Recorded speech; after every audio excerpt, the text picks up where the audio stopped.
जा करके कन्हैया ने ऊधो से कहा है, और ऊधो से कहा है कि जाओ वृंदावन के हाल खबर लेकर के आओ, कैसे रह रही है माँ यशोदा।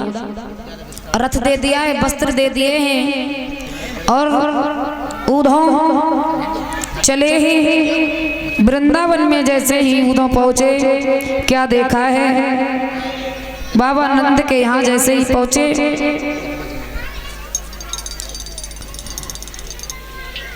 माँ यशोदा रो रही थी। सारी रात ऊधो ने वहीं पर व्यतीत की। सवेरा हुआ तो ऊधो वृंदावन घूमने के लिए जब चले तो क्या देखा, कुएं पर सभी गोपिकाएं जल भरने के लिए आई हैं और आपस में बातें कर रही हैं। ऊधो दूर होकर के देख रहे हैं कि क्या बातें हो रही हैं। जब आपस में सभी गोपिकाएं बातें कर रही हैं और जवाब दिया है राधा ने गोपिकाओं से, सुनो ललिता, भगवान कन्हैया हमें छोड़ के तो चले गए, उन्हें हमारी याद नहीं आई। और बोली है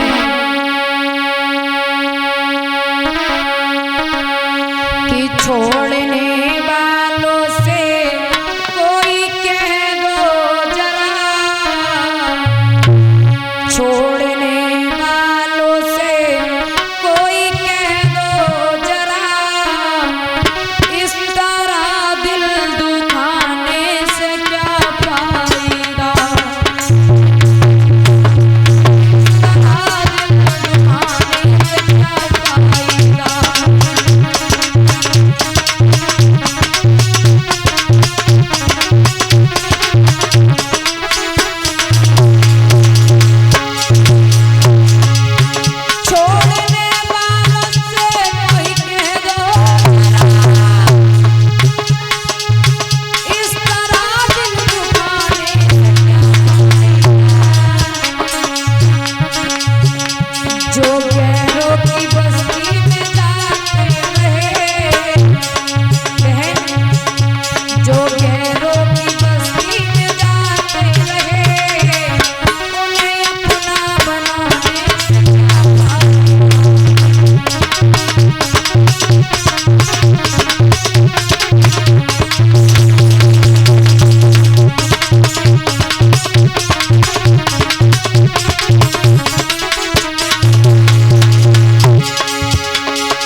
राधा अपनी संग की